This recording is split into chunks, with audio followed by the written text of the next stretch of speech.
nos lean a nosotros, en realidad lo que tienen, el manejo que tienen que hacer es cirugía plástica, pero igual a veces lo vemos de compartir.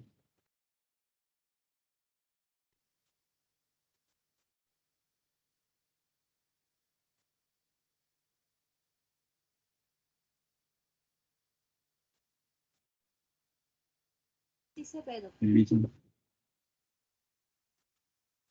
ya. Entonces, ¿por qué son politraumatizados los pacientes de cabeza y cuello? Lo que más se ve es lo que es traumatismo de tejido blando, tejido óseo, traqueostomía. La traqueostomía, generalmente vemos procesos de obstrucción, pero en pacientes en donde hay un trauma severo, llegan a trauma shock, permeabilizan la vía aérea, pero a veces es difícil permeabilizar la vía aérea y realizan la intubación con un tubo pediátrico, 5, nos llaman para hacer la traqueostomía. Entonces, he creído conveniente ponerlo también dentro del tema. Los traumatismos de cuello son de anteaño, ¿no? Y todo se ha basado en el manejo del sangrado, sobre todo los grandes vasos, lo que implica la mortalidad, sobre todo la mortalidad. De tal manera que traumatismos en el cuello, podemos encontrar lesiones vasculares, de las cuales las más frecuentes que son la lesión de las venas yugulares anteriores, a veces la yugular externa también puede implicar, pero más común la yugular anterior. El tracto digestivo, lesión del tracto digestivo, es un poco más difícil, que sea el esófago, más es área de faringe. Lesión del tracto respiratorio, la tráquea, que también a veces es un poquito más difícil que las lesiones vasculares o nerviosas periféricas, ¿no? Lesiones neurológicas son el plexo cervical superficial. La lesión del nervio espinal es bien raro, la lesión del nervio hipoglósico es bien raro. Lesiones de la arteria carótida vascular estrado es mucho más profundo, el esternocleidomastoideo, este músculo satélite nos protege. Entonces, tenemos que ver el ATLS, todo lo que es el ATLS es soporte vital básico, a veces lo hacen extrainstitucional, cuando llegan ya al hospital se hace el soporte vital avanzado. Nosotros hacemos desde una cricoidotomía hasta una traqueotomía. Generalmente hacemos la traqueotomía con un paciente intubado, a veces hacemos sin intubado, salvo que sea el paciente pues, con otra patología como estenosis traqueal o una infección o un tumor en vía aérea superior, ¿no? Que no se puede intubar. Por eso nosotros zonificamos el cuello. Zona 1 a nivel clavicular, de zona 2 de clavícula hasta el ángulo mandibular y el ángulo mandibular hasta base de cráneo, zona 3. La zona 1 es la que da mayor mortalidad. Obviamente ahí están los grandes vasos, el opérculo torácico. Entonces, un paciente con una lesión ahí prácticamente llega cadáver al hospital porque mueren en el acto. En cambio, la zona 2 eh, es la más frecuente y tiene mayor accesibilidad por estar ahí directo al espacio visceral, menos mortalidad. ¿No? La zona 3 es por las múltiples estructuras, tanto el viscerocráneo, no en el neurocráneo y colindante con el neurocráneo, es un poco difícil de acceso, de tal manera que de repente a veces entrar a sacar un cuerpo extraño con un proyectil de arma de fuego implicaría lesionar esas estructuras que la mayoría de veces nosotros lo dejamos ahí, hacemos observación, salvo que esté causando una alteración funcional que requiera algún manejo quirúrgico, que tampoco es de emergencia. Ejemplo, un paciente con un traumatismo, con una moladora, puesto de trabajo, ahí, ¿qué zonas estarían implicadas? ¿O qué zona estaría implicada?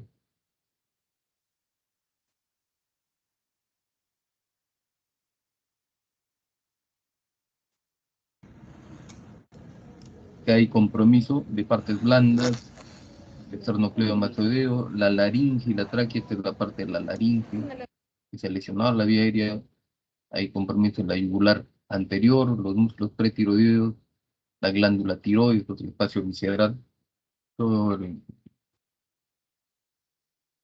la parte del espacio visceral.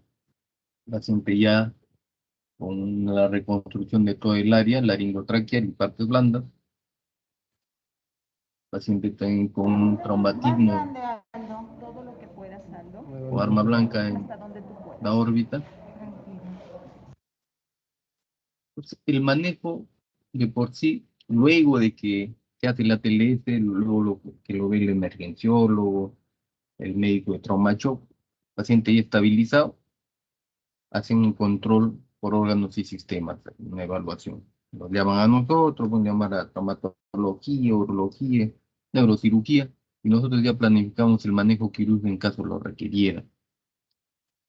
Acá algunos ejemplos: hay lesión también de tráquea, se hace traqueotomía, proyectil de arma de fuego, se hace limpieza quirúrgica previa, luego la reconstrucción, trauma severo, donde hay el viscerocráneo, el neurocráneo se separa. Este paciente necesita una traqueotomía porque no está obstruido la vía aérea superior. Los tejidos blandos, como manifestado, después más para manejo de cirugía plástica y reparadora. Sin embargo, nosotros nos llaman a veces para solucionar algunos pacientes con heridas donde no hay compromiso óseo. Y obviamente tiene que ser bien conservador. Lo ideal es hacerlo en sala de operaciones con todas estas características que están acá: el uso de antibióticos, el uso de profilaxis antitetánica. A veces cuando hay sangrados profusos tenemos que hacer ligadura de la carótida externa, sin cortar solamente la ligadura. Esto es actualmente ya bien raro, no se realiza como tal. Algunos ejemplos: una herida en colgajo, que tiene que tratar las operaciones para hacer las suturas. Igual un paciente con un intento de homicidio, compromiso pero no funcional de la órbita, realizarla en sala de operaciones. Todo un paciente está en un accidente laboral, construcción, se cae sobre material de construcción, un MDF. Por suerte no hay compromiso del globo ocular, pero sí compromiso orbitario. Había compromiso en la pared posterior del seno frontal, que es bien raro. Tuvo que ingresar a neurocirugía o a observar, no, porque no hizo ninguna otra actividad. Se retiró el cuerpo extraño, se hace el lavado y después se planifica la reconstrucción, ¿no? Este paciente provoca un telecanto, paciente del arma blanca a nivel orbitario, con compromiso ocular. Nosotros ingresamos a retirar en sala de operaciones el arma blanca. Ya, muy bien. Sacarlo. Luego tenemos que ver control de daños, puede sangrar, como la dirección está yendo hasta el espacio etérico maxilar. Agarre la cabecita. Carajo.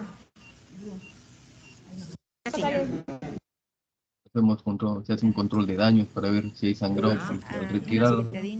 A veces, sobre todo en cavidades, arma blanca, puede haber un sangrado profuso. ¿Estamos? Pero Una aspiradita, doctora. luego eso tiene que ingresó a oftalmología, estaba atrás ahí. Bien, con respecto a la mayoría o el mayor porcentaje de traumatismos acá en el Perú son los accidentes de tránsito. Sin embargo, en el hospital, con ese tema del SWAT, más vienen accidentes laborales, agresiones por terceros, pero sigue a nivel estadístico los accidentes de tránsito, el mayor porcentaje. Estos son un grupo etario, obviamente, las causas relacionadas con los accidentes de tránsito. Y vamos a lo que nos atañe, lo que es las fracturas de la cara. De por sí, un paciente con un traumatismo en donde no evidenciamos tanto de forma clínica ni tomográfica con imagen la fractura, no le damos algún manejo, o sea, le damos de alta, que continúe el manejo por cirugía o por medicina o la unidad de traumacho. Pacientes con fracturas evaluamos si es que tiene indicaciones para manejo quirúrgico. No toda fractura se opera, obviamente. Y lo ideal con un paciente con fractura del macizo óseo facial, así se llama el macizo óseo facial, es que se tenga que hacer el tratamiento inmediato en el transcurso de los primeros 7 días. y en un solo momento quirúrgico. Lamentablemente eso no se hace. Nosotros demoramos un promedio de 15 a 20 días, inclusive un mes, que ya donde se produce ya la cicatrización ósea secundaria, ya se produce secuelas. Y lo ideal, como manifestaba, es raro operarlo a un paciente a los 7 días, si se da, pero es bien raro. Generalmente lo operamos a los 10, 15 días, y se tiene que ser anatómicamente preciso la reducción. A veces, si es que ya pasan más de los 15 días, a veces hay procesos, como les manifiesto, de cicatrización y reabsorción ósea que no nos permite la reducción anatómica. Y si hacemos la reducción, que se llama el término médico reducción cruenta, o sea, cuando entramos al foco fracturario y unimos los fragmentos de la fractura, le colocamos un material para unir esos huesos, material de osteosíntesis se llama, que son mini placas y tornillos fabricados de titanio, de diferente grosor, de acuerdo a la ubicación que estén. A veces se pueden utilizar injertos óseos, sí, pero eso es cuando hay secuelas. Es importante tener en cuenta que los huesos más prominentes en el desarrollo filogenético que tenemos son los que se fracturan con mayor frecuencia, soportan menos el impacto y son más de lo genéticamente se proyecta más el viscerocráneo para cuidar el neurocráneo y eso es lo que produce que esté más expuesto a esas zonas y ahí donde se disemine la energía del impacto y obviamente se fracturen esas zonas. Y esas zonas de mayor densidad en el macizo óseo, nosotros lo dividimos en zonas de acuerdo a un área arquitectónica, o sea, una arquitectura donde hay pilares y vigas. Más o menos en base a eso, nosotros vemos los sitios de fractura y los sitios en donde debemos poner las mini placas. Como manifestaba acá, pues, con estadísticas pasadas, sigue siendo vigente, que es más frecuente de tránsito. Los huesos del macizo óseo que más frecuente se fractura son los huesos nasales. Sin embargo, estos huesos nasales nosotros no lo manejamos cuando es puro, o sea, fractura de hueso nasal, lo maneja otorrino. Nosotros manejamos el resto de huesos del macizo óseo. Obviamente que cuando hay compromiso del complejo, por ejemplo, órbito maxilomalar o mandíbula, y ahí hay huesos nasales implicados, lo hacemos los dos juntos. Importante ver, es diferente ver un paciente que un accidente de tránsito, un atropello, un paciente manejando, un paciente caído de 2 pisos o en bipedestación. El mecanismo de trauma es importante saber en la anamnesis o en el examen físico para determinar la gravedad del paciente y evaluar si es que el paciente requiere manejo de otras o evaluación de otras especialidades. Como manifestar el macizo óseo, nosotros lo vemos desde el punto de vista arquitectural. ¿En base a qué? En base a las densidades óseas que tiene, por ejemplo, el marco orbitario y la parte vertical, nosotros llamamos los pilares o arbotantes, que toman el nombre de los huesos. Por ejemplo, aquel hueso frontal con el malar, frontomalar. El frontal maxilar, perdón, naso maxilar, maxilomalar, y la parte horizontal lo llamamos vigas. En la viga superior es el rebordo supraorbitario y el rebordo orbitario inferior, intraorbitario. Y todo el arco mandibular. Todas estas áreas coloreadas son los sitios en donde potencialmente hay fracturas y ahí donde colocamos las mini placas. Como manifestaba, hay unos pacientes donde que produce la fractura, no hay el tiempo para hacer el manejo quirúrgico, o de repente son fracturas no desplazadas, que no tienen indicación quirúrgica, no hay alteración funcional, entonces se produce la curación ósea secundaria o indirecta. Los mismos huesos se unen y se sueldan, como se dice, ¿no? Se produce a través de un callo óseo, hay un proceso inflamatorio luego de producido el trauma, un hematoma, hasta formarse un callo fibrocartilaginoso, toda una secuencia de osteoblastos y osteoclastos, forma el callo óseo y luego ya hay reabsorción a posición ósea para tener la última etapa de remodelación ósea, ¿no? Eso lo vemos en pacientes donde no se opera, donde simplemente se puede hacer una unión de los dos maxilares que se llama bloqueo intermaxilar y esperar que se unan los focos fracturarios.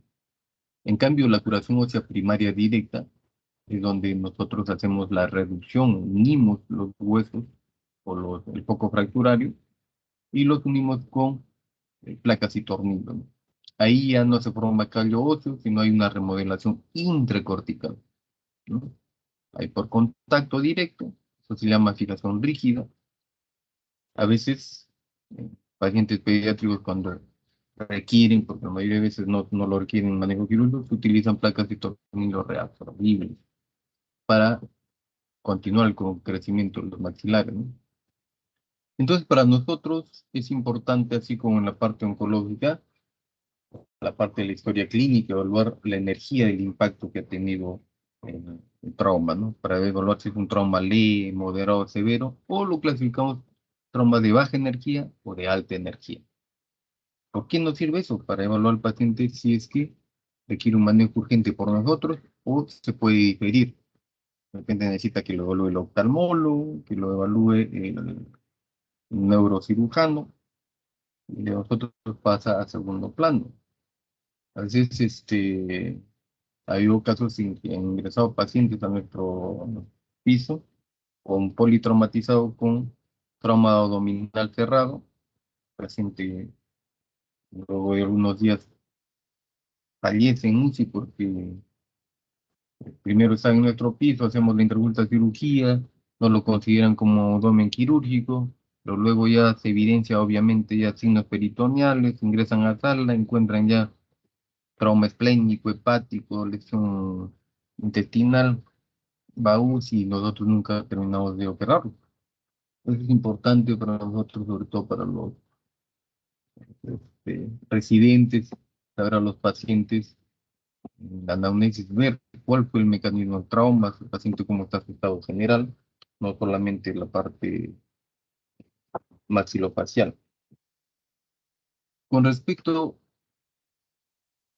a la inspección, nosotros tenemos dos armas, que es la inspección y la palpación, tanto en la parte oncológica, en la parte maxilofacial. Cuando estamos hablando con el paciente, ya nos damos cuenta, pongo en este paciente y un paciente traqueotomizado con una secuela de trauma, la distancia intercantal está aumentada, siempre se tiene que medir, y obviamente podemos poder colocar telecanto postraumático o distancia intercantal de 50, 60, o distancia interpupilar, solamente con la inspección. Acá vemos que la punta nasal está aumentada, está hacia arriba. Vemos la proyección que tiene más vertical,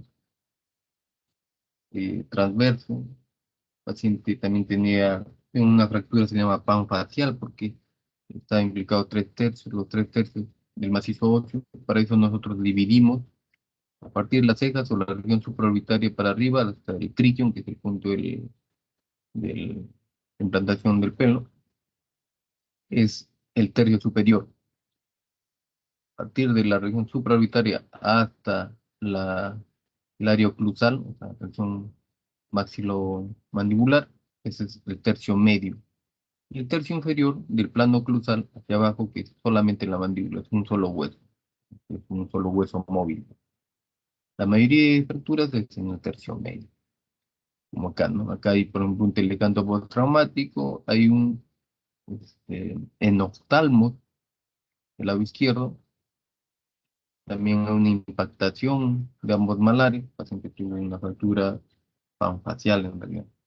La palpación tenemos que hacerlo bilateral comparativo.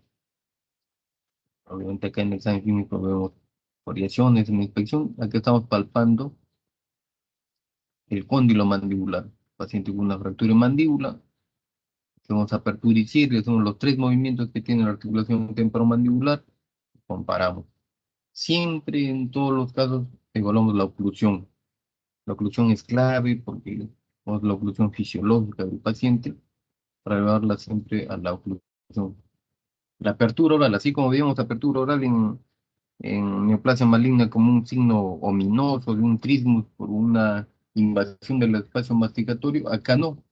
Acá vemos de repente disminución de la apertura. En este caso está normal, pero puede estar 2 o 3 porque hay una fractura a nivel del hueso malar que impacta e impide que la apófisis coronoide, cuando abre o sea, cuando se luxa la articulación temporomandibular, abre la boca, la apófisis coronoide choca con el cuerpo malar, con el hueso malar, esa fosa cigomática se reduce. El paciente no puede abrir, pero por cuestión mecánica. También podría no abrir por dolor. Es necesario evaluar bien otras características. ¿Cómo qué? Como la palpación del maxilar, lateralizándolo, moviendo hacia arriba, hacia abajo. Obviamente, si el paciente recién ha tenido la fractura, está con dolor, no vas a hacerle esos movimientos, ¿no? Simplemente ver los signos indirectos de fractura como equimosis, edema, alteración funcional de la oclusión. Acá se está viendo el signo del escalón. Hay un escalón propiamente dicho entre un diente y el otro. Y obviamente ahí hay dolor, ¿no? Grado. Puede haber heridas externas o heridas dentro de la mucosa oral. Siempre como manifestaba, vemos la parte de la oclusión, la parte funcional, y también en la parte oritaria, la parte funcional ocular que vamos a ver en el tercio medio. El diagnóstico de fractura es netamente o eminentemente clínico. O sea, llega un paciente, uno lo examina y ya tiene una idea de en qué lado está la fractura y qué tipo de fractura. E inclusive podemos clasificarlo, pero tenemos que tener una evidencia radiológica. La evidencia radiológica, actualmente el gol estándar es una tomografía. Puede ser una tomografía axial computarizada o tomografía espiral multicore, con ventana ósea, o sea, o una reconstrucción volumétrica ósea, con referencia al tejido óseo. Sin embargo, hay sitios en donde no hay tomografía. Pues, ¿qué examen de imagen antes se usaba? Que todavía se usa, que es la radiografía de Waters, que es la provisión occipito vertex placa, una radiografía este, de cráneo tipo Waters. Con esto podemos evidenciar todos los trazos de fractura e inclusive algunas alteraciones de los senos paranasales. Antes era la imagen de referencia, ¿no? Otra provisión, la provisión de Higgs, acá se ve la fractura del arco, el tipo M, típico M de la fractura del arco cigomático, que eso lo podemos ver en la tomografía, cuando ya hacemos reconstrucción volumétrica ósea. La radiografía frontal y oblicuo y mandíbula, todavía sí también sigue vigente, sobre todo para analizar si es que hay dientes alrededor de la fractura, como fractura de ángulo. La radiografía panorámica o panorex, eso sí es necesario para nosotros. Lamentablemente en emergencia no hay equipo, pero sí en consultorios. La radiografía panorámica me permite dividir en 4 cuadrantes los maxilares. El cuadrante 1 es el maxilar superior derecho, cuadrante 2 maxilar superior izquierdo, cuadrante 3 mandíbula del lado izquierdo y cuadrante 4 mandíbula del lado derecho. Y eso me pide hacer comparaciones de tanto los maxilares como las mandíbulas y evidenciar si hay dientes impactados, incluidos, o dientes comprometidos en la fractura, como en este caso donde hay esquirlas, hay una fractura acá en la rama de la mandíbula. Y como manifestaba el gold standard en el manejo, en el diagnóstico, es la tomografía. Lo hacemos en 3 cortes, axial, coronal y sagital, y una reconstrucción volumétrica de los sitios de foco fracturario. Entonces, clasificamos en tercio superior, como habíamos manifestado, tercio medio y tercio inferior. Tercio superior es menos frecuente, con fracturas del techo orbitario, el seno frontal como tal. El paciente puede tener equimosis orbitaria, el signo de Rowe, que es la hemorragia subconjuntival. Puede haber alteración de los movimientos oculares. Si es que hay un trauma a nivel del nervio supraorbitario o troclear, va a haber hipoestesia o parestesia. Manejo va a depender si es que hay una simetría o una alteración funcional orbitaria, porque ese es parte del marco orbitario, ese manejo quirúrgico mini placas. ¿Qué sistema utilizamos? De 1.1 a 1.5. El seno frontal a veces tiene que entrar neurocirugía o neurocirugía nos llama a nosotros para hacer la reconstrucción de la calota con mini placas y tornillos y ellos hacen el manejo de la pared posterior del seno frontal, ¿no? De repente lo obturan, de repente lo permeabilizan. El tercio medio es el más frecuente que nosotros utilizamos y hay diferentes clasificaciones. Una de estas es fracturas del complejo cigomático orbitario, la parte lateral, fractura del complejo nasomaxilar, fractura nasoetmoidal y fractura dentoalveolar. Las más complejas son las fracturas del complejo nasoetmoidal o órbito nasoetmoidal, si es que queremos coger también la parte órbita. A veces nosotros llamamos fracturas del complejo órbito cigomático maxilomalar, porque toda esta área es que se fractura y se impacta, como un tetrápode. Algunos manifestaban un trípode, o sea, para que haya una impactación, una fractura de esa área malar, del complejo malar o del pómulo, tiene que por lo menos haber por lo menos tres puntos que se fracturen. Y la parte posterior, que es el tetrápode, o sea, con cuatro puntos, que mayormente se fracturan, pero como mínimo tres puntos para que haya impactación. Y uno de ellos tenemos las fracturas del piso de órbita, que son también raras cuando son fracturas puras, o sea, solamente el piso de órbita. Y generalmente se ve cuando hay un impacto en el ojo. Puede ser un golpe por un objeto, un proyectil, o puede ser un puñetazo. Este tipo de fracturas son las conocidas como blowout, nosotros lo conocemos con ese anglicismo, en donde el mismo ojo es el que produce la fractura a las paredes más débiles de la órbita. ¿Y cuáles son las paredes más débiles de la órbita? El piso orbitario y la pared medial. Del paciente, si es que se fractura el piso de órbita y la grasa orbitaria baja al seno maxilar, o sea, hay una herniación de la grasa orbitaria, el paciente puede tener síntomas de diplopía, puede ver un signo de noctalmo, puede haber hemorragia subconjuntival, que es el signo de Rowen. Puede ser que el músculo recto inferior se atrape en el foco fracturario y al paciente le impide el movimiento hacia arriba. Ese es un signo patognomónico también de fractura del piso de órbita, pero con un diagnóstico diferencial que puede ser de que el paciente no mire hacia arriba porque hay una alteración de la placa neuromuscular, o sea propiamente o por el músculo o por el nervio, no por la fractura como tal. Eso se evidencia ya en las tomografías. Entonces, este es el signo de Rowe que he manifestado. Y este es el test de deducción forzada. Cuando el paciente llega, le decimos, mira hacia arriba, y no puede mirar hacia arriba. Entonces, le decimos, sí, ese es netamente una fractura del piso órbita, pero de repente no.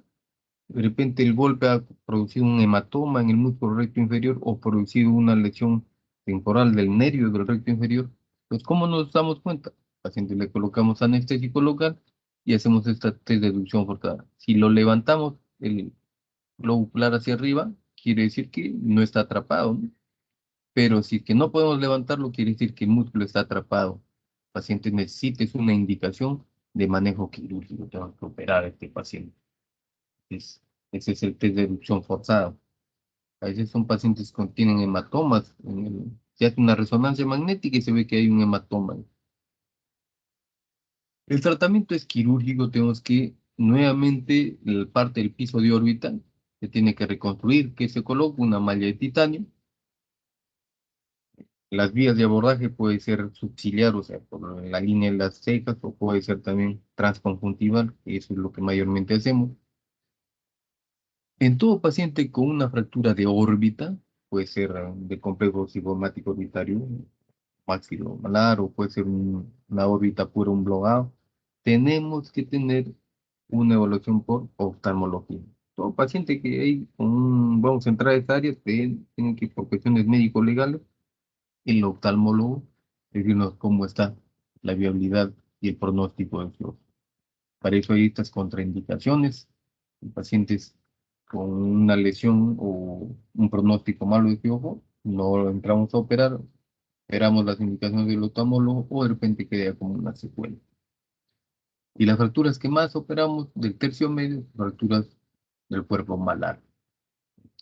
Hay una impactación sobre el hueso malar y produce todas esas características como en las fracturas orbitarias, ¿no? Si no es Rowe, el paciente viene con un antecedente de epistaxis, hundimiento malar, puede haber una alteración de los rebordes orbitarios superior, o, perdón, inferior. Puede ser que ese reborde orbitario inferior o esa fractura a nivel maxilomalar puede implicar al nervio infraorbitario. El paciente tiene hipoestesia o parestesia o dolor.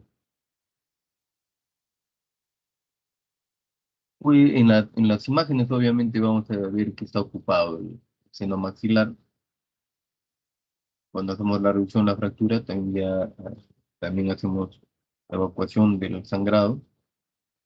Entonces, acá en el tercio medio utilizamos mini placas en los arbotantes, por ejemplo acá frontomalar, que son del sistema 1.5, así se llama. ¿Qué significa el sistema 1.5? Que son de 1.5 de grosor, tanto la mini placa como los tornillos, que vienen de diferentes tamaños, ¿no? Puede ser de 5 milímetros de, de longitud, de 3 milímetros, de 7 milímetros. Igual, acá en el reborde orbitario inferior también se coloca, y acá una placa en L, en el rebotante maxilomalar. Son los sitios que más frecuente colocamos. Las fracturas del arco cigomático, así como las fracturas de blown out, las fracturas orbitarias puras, también son raras, y a veces nosotros hacemos el tratamiento que lo patentó Gilles, o la fractura de Gilles o Gilles, que es un abordaje indirecto de la fractura, que hacemos por vía temporal. O podemos hacer un abordaje directo con el riesgo de lesionar la rama frontal del nervio facial, que es importante. Entonces, el paciente tiene limitación de la apertura bucal. Está hundido acá, impactado en la parte malar, y el paciente no puede abrir la boca. Eso es una indicación de manejo quirúrgico. Tenemos que entrar a reducir esa fractura o colocarlo en su sitio. Esa es la técnica de Gilles que lo patentó. Nosotros lo hacemos con una pinza PEA, una pinza larga, hacemos palanca de primer grado, levantamos y ahí queda. No le ponemos ningún material de osteosíntesis. Colocamos nomás ahí una paletita que diga que no se apoye, el paciente no debe apoyarse ni en unos 15, 20 días. Las fracturas nasales, como manifestaba, es el manejo de otorrino, el paciente viene con epistaxis, deformidad nasal, y antes de los 7 días le hacen una reducción incruenta o anestesia local, lo levantan los huesos nasales con un elevador, le ponen su taponamiento nasal anterior y su férula, su yeso, y a los 15 días ya lo retiran. Las fracturas que, a pesar que ha pasado el tiempo y esta clasificación se dio en los años en 1900 tanto, donde los mecanismos de fracturas o de trauma era diferente a los actuales de nosotros actualmente, los mecanismos de fracturas con mucho más de liberación de energía, pero se sigue manteniendo esta clasificación del LEFOR 1, 2 y 3. El LEFOR 1 de menos energía, que es fractura horizontal, LEFOR 2, fractura piramidal, y la LEFOR 3, la que sí es así vemos actualmente, una división craneofacial. LEFOR 1 es puramente horizontal, por encima de la región alveolar, y va de la parte, todo el plano anteroposterior, ¿no? Por el seno maxilar, se va por el hueso palatino, el septum nasal, se va hasta el área pterigomaxilar. ¿Qué hacemos? Colocamos mini placas por vía oral, por vía vestibular se llama, se corta y se coloca mini placas en L o rectas en los arbotantes maxilomalar y nasomaxilar. La LEFOR 2 es piramidal triangular, ya la fractura va entre la sutura maxilomalar, se va por el piso de órbita, el reborde orbitario inferior, ingresa a la órbita y va hasta la región nasal, pasa por la pared medial y sube hasta la región nasal. Igual se hace un manejo quirúrgico por intraoral y se evalúa si es que requiere a nivel nasal. Generalmente no lo requiere. En cambio, la LEFOR 3 sí es mucho más agresiva. La fractura ya pasa por la región nasofrontal, o sea, por la pared medial, ya ingresa a la fisura orbitaria, a las dos fisuras, ¿no? Superior e inferior, y va a la pared lateral a la rotante frontomalar. De tal manera hace que el neurocráneo se separe un poco del viscerocráneo y aumenta la longitud de la cara. Y también el perfil se hace cóncavo, así como la imagen del paciente que había manifestado. Esta es la típica fase de un leforo, lefor 3. Esta. Ha habido fractura acá, acá, acá. Obviamente tuvo más fracturas mandíbula. Se estira la cara. Es un lefor 3. Y ahí, bueno, el manejo quirúrgico es mucho más, son varios abordajes, abordaje coronal que va desde la región preauricular de un lado al otro lado, y también por vía, puede ser, si es orbitario, también transconjuntival. Los objetivos, estos son los objetivos, que prácticamente se basa en la parte funcional, y obviamente cosmética, porque el manejo tiene que ser individualizado, ¿no? Un paciente joven, un paciente mujer, que tiene que ser una correcta reconstrucción de tejidos blandos y siempre ver lo que es las tres dimensiones, ¿no? El alto, el ancho y proyección anteroposterior. Todo relacionado con el estado premórbido. Tanto en las fracturas del tercio medio y tercio inferior, siempre tenemos que hablar la parte de la oclusión. Nosotros tenemos un orden, desde lo más fácil a lo más difícil. Siempre se utiliza la oclusión como guía. Y siempre vamos desde la parte lateral a la parte medial. Al final hacemos la parte naso-órbito etmoidal, que es lo más complejo, lo más difícil de tratar. Entonces, un abordaje coronal, se hace un corte, esta es la parte frontal, esto es las órbitas, disecamos las órbitas en medio supraorbitario, colocamos una mini placa frontonasal, una fractura panfacial. ¿Cuándo se llama fractura panfacial? Cuando está implicado por lo menos dos tercios del macizo óseo. Puede ser de superior y medio, o medio inferior, o los tres tercios, ¿no? Acá algunos ejemplos de fracturas de acuerdo al arbotante. Si alguien me podría decir qué arbotantes están implicados acá en esta fractura órbito cigomático maxilomalar. Nadie. Bueno, seguimos. Paciente se ingresa con una abordaje subciliar a reborde orbitario inferior, fractura maxilar bilateral. Acá hay una combinación, una piramidal o una LEFOR 2. Acá una LEFOR 1 combinado con una fractura nasal. Se ingresa por vía vestibular, se coloca una placa en L bilateral, la LEFOR. Y el tercio inferior es el único hueso móvil que también tiene su peculiaridad porque acá las fuerzas de tensión, de compresión, de torsión es mucho más fuerte, los músculos masticatorios son muy fuertes, entonces se utiliza placas y tornillos más gruesos, de 2, 2.4, 2.7 milímetros. Y obviamente se tiene que evaluar la parte funcional porque tiene que ver con la articulación temporomandibular. Generalmente estos pacientes, la mayoría son quirúrgicos, son pocos los casos en donde hacemos bloqueos intermaxilares, en casos seleccionados obviamente. Estas son las segundas más frecuentes, luego del complejo malar. Las simples son las más frecuentes, más que las complejas. El cuadro clínico es mucho más florido con respecto a la evaluación del tercio medio, donde evaluamos sobre todo la parte ocular, o sea, los movimientos oculares, de diplopía, la parte funcional. Acá vemos la articulación temporomandibular, la oclusión, que tuvo una oclusión en el estado premórbido, si hay lesiones de partes blandas. El signo del silencio condilio es cuando se hace la palpación de los dos cóndilos, se apertura la boca y no se palpa la salida del cóndilo. Esto se llama signo de silencio condilio, que es patognomónico de las fracturas condilias o subcondilias, sobre todo en las luxofracturas, las que se retiran. Es importante tener en cuenta este detalle, que en el tercio inferior hay puntos débiles, el tercero molar, el alveolo del diente canino, el cuello del cóndilo. De ahí es donde se de que las fracturas más frecuentes son las del ángulo y las fracturas subcondilias.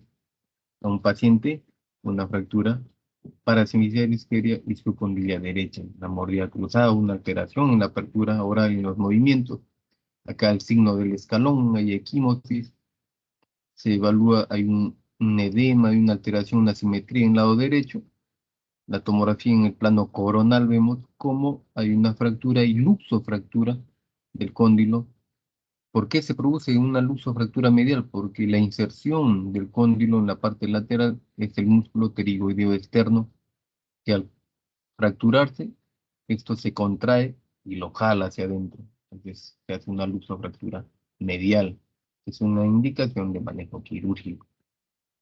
Igual una luxofractura del lado izquierdo, paciente, cuando los dos se fracturan los dos cóndilos, el paciente va a tener una mordida abierta anterior. Está abierta la mordida en la parte anterior, ¿no? No lo une los caninos, la unión. El paciente no tuvo esa fractura, no tuvo esa oclusión, entonces es una mordida abierta anterior. También es una indicación de una fractura bicondilia. El paciente viene con una herida en la región mentoniana, con un golpe, la energía se distribuyó hacia la región glenoidea, de la ATM, y se fractura. Traumas severos, donde ya hay implicancia de partes blandas, tejido óseo, con una fractura panfacial. Ejemplo, fractura del cuello cóndilo, fractura complejo mandibular. Acá, como hay bípedes, movimiento de la mandíbula, se necesita permear la vía aérea. Es una fractura rara del complejo orbitocigomático molar, pero se fracturó la coronoides, que es menos del 1%. ¿Por qué? Porque se contrajo el músculo temporal. La clasificación de las fracturas de mandíbula se puede hacer de acuerdo al trazo de fractura, o la región anatómica, o la dentición, o sea, de acuerdo si es que en el foco fracturario hay dientes en los dos lados, hay un diente solo lado, o no hay ningún diente. Y de acuerdo a la región anatómica, pues coronoidea, fracturas condilias, subcondilias, fracturas de rama, fracturas de cuerpo. En las cuerpos pueden ser las fracturas de ángulo, fracturas sinficiarias o parasinficiarias. Y obviamente de acuerdo al trazo, si es fractura simple, fractura compuesta, con fracturas de repente eh, cabalgadas o polifragmentadas. Esta es la clasificación del estado dentario. Las simples y la del ángulo son las más frecuentes. Esa es la estadística de las fracturas más frecuentes de mandíbula. ¿Cuáles son? Las fracturas de ángulo. Luego le sigue la subcondílea. Unos ejemplos. eh, ¿Qué se hace para el manejo? Se hace de dos maneras. Puede ser que sea no quirúrgico y se hace un bloqueo intermaxilar. O sea, se une el maxilar con la mandíbula por medio de arcos de Erich, que estos son arcos de acero inoxidable, se une con ligas o con fierro. Este es previo a la cirugía se está haciendo, o se usa la mini placas y tornillos para los pacientes. Ese es el abordaje abierto. Diferentes características. El manejo siempre focalizado en la inmovilización de la fractura. Restaurar la normoclusión y funcionamiento mandibuloso relacionado con el ATN, ¿no? Una correcta oclusión con un correcto funcionamiento del ATN. Para eso se reduce la fractura, se restaura la oclusión y siempre se tiene que fijar hasta que se cure y evitar las complicaciones. Las complicaciones en las fracturas, sobre todo de mandíbula, porque es el único hueso móvil, es que a veces se forman pseudoartrosis, infecciones, osteomielitis, destrucción de mini placas, entonces hay que tener cuidado en estas complicaciones. Y para el manejo, sobre todo quirúrgico, abierto, tenemos que tener en cuenta lo que es la acción conjunta vectorial de los músculos que abren y los músculos que cierran la boca. Para eso, de acuerdo al trazo de fractura, del foco fracturario, cuando es simple, a veces lo clasifican en favorable o desfavorable. Si es que favorable, si es que se unen los fragmentos, o desfavorable cuando se separan. Por ejemplo, acá. una fractura de atrás hacia adelante, por acción del músculo macetero, va a hacer que se unan estos dos fragmentos de la fractura y es una fractura favorable. Y todo lo contrario, una fractura desfavorable, ¿no? Va a hacer que se separen estos fragmentos. Estos son los más complicados. Para eso se analiza qué áreas en donde se separa, qué áreas se unen y de acuerdo a eso tomamos la decisión si hacemos un manejo cerrado o abierto. Cerrado es cuando unimos solamente las maxilares de la mandíbula, usando en este caso, por ejemplo, los tornillos de bloqueo o, como había manifestado, arcos de Erich. Y la reducción cerrada se puede hacer en pacientes dentados, lo ideal es paciente que tiene dientes, ¿no? Se coloca un bloqueo intermaxilar con los, o el arco de Erich o un tornillo de bloqueo. Y si es dentado, se puede utilizar un splint, o sea, una prótesis, colocar su prótesis o un fijador externo. Generalmente utilizamos un prótesis. Estos son los materiales que utilizamos para el tratamiento cerrado. Es simple. El arco de Erich, así se llama, es acero inoxidable. Los alambres, un porta, un cortador de alambre y colocamos las ligas. Alrededor de cada apófisis alveolar de la maxila y de la mandíbula, fijamos estos arcos y unimos, hacemos una fijación intermaxilar. Pero también podemos utilizar los tornillos de bloqueo que son más prácticos, pero más costosos. Colocamos en cada cuadrante, mínimo uno, podemos colocar dos, y hacemos. ¿Para qué? Hacemos esto para que el paciente esté en su oclusión fisiológica, o sea, la oclusión premórbida, y así hacerlo para hasta que cicatrice bien las fracturas que tenga el paciente, sobre todo fracturas simples, ¿no? ¿Cuánto tiempo? 15 a 20 días. Entonces tenemos las indicaciones, fracturas favorables no desplazadas, sobre todo las simples, o fracturas muy diminutas donde hay alteración de la vascularización o revascularización ósea, cuando hay exposición de partes blandas, fracturas en mandíbulas edéntulas, fracturas en niños con gérmenes dentarios, fracturas condilias o coronoides, sobre todo las condilias que no son desplazadas, la hemodificación intermaxilar. En cambio, la reducción abierta ya implica ya más procedimientos, donde tenemos que utilizar un mini motor, tenemos que utilizar brocas para hacer los huecos, los agujeros y colocar tornillos y mini placas. Nosotros podemos hacer abordajes intraoral o extraoral y utilizamos placas y tornillos de 2, 2.4 o 2.7 milímetros de grosor. Los lag screw son tornillos que no utilizamos, que a veces coloca entre los dos fragmentos para estabilizar. Alambres interosos ya está proscrito, no hacemos eso. Entonces ese es el tipo de manejo que utilizamos, tipo de mini placas. Indicaciones: fracturas de ángulo, parálisis cesárea, cuerpo desfavorable. Una fractura desfavorable tiene que ser una reducción abierta, puede ser intraoral o extraoral. Fracturas múltiples faciales asociadas a tercio medio o subcondiles, pero desplazadas. Las que no son desplazadas puede ser un manejo cerrado. Se puede dar también en pacientes en donde la indicación es la reducción cerrada, pero por su estado de comorbilidad, pacientes con epilepsia, enfermedades psiquiátricas, donde tú le haces un bloqueo, de repente se desesperan o vomitan, se aspiran y tienen una neumonía aspirativa, entonces ellos están contraindicados. No, un reflujo gastrointestinal también está contraindicado. Entonces mejor se hace una cirugía abierta. Fracturas abiertas o contaminadas o infectadas.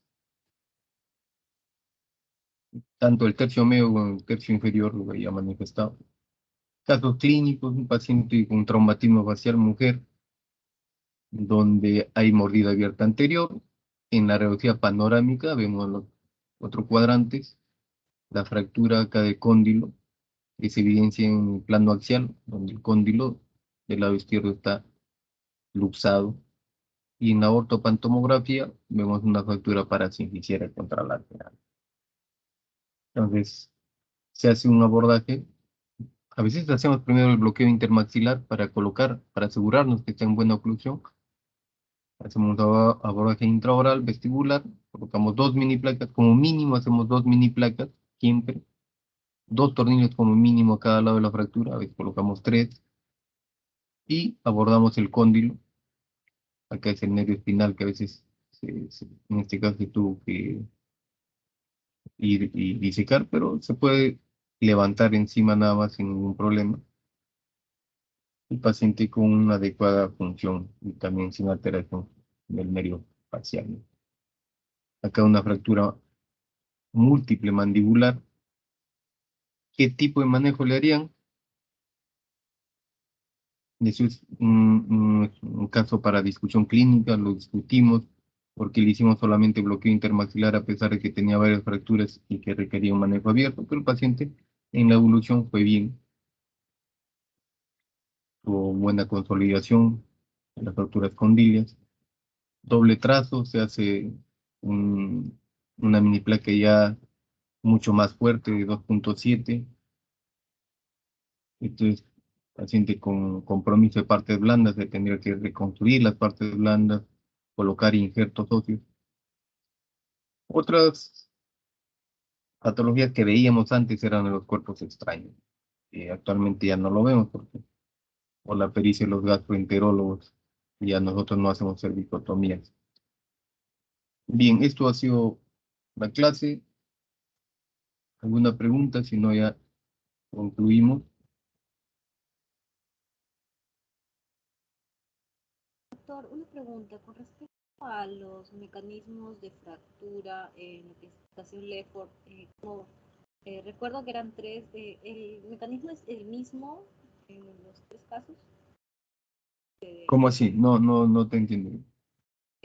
O sea, para que se produzca esa diferencia en la fractura de la clasificación Lefford, eh, Ah, ¿hay una variación sí, el mecanismo de fractura, en realidad René Lefford, él experimentó con cadáveres y a diferentes alturas puso pesos y los dejó caer.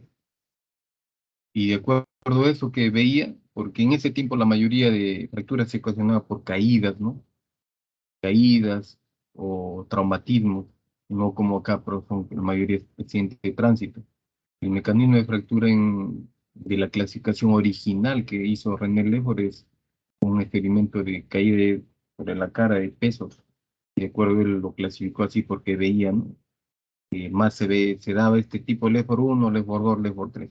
Actualmente, los mecanismos de fracturas de los Lefford, sobre todo Lefford 3, es accidentes de tránsito, o sea, de alta liberación de energía. Las Lefford 1 y 2 son un poquito raras, como por traumatismos directos, que más es impactación de la parte maxilomalar. Pero las Lefford, así floridas como tal, solamente la Lefford 3 la que vemos generalmente. Lefford 1, Lefford 2 no es tan frecuente. La mayoría de mecanismos de acción es por accidentes de tránsito. ¿Ya? Gracias, doctor.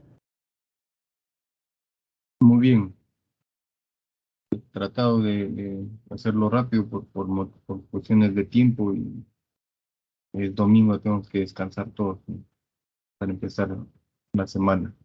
Mañana es el examen, les deseo suerte. Ya nos veremos con el equipo que me corresponde, con el grupo. Eso es todo. Buenas noches con todos. Buenas noches, doctor. Gracias por Muchas gracias, doctor.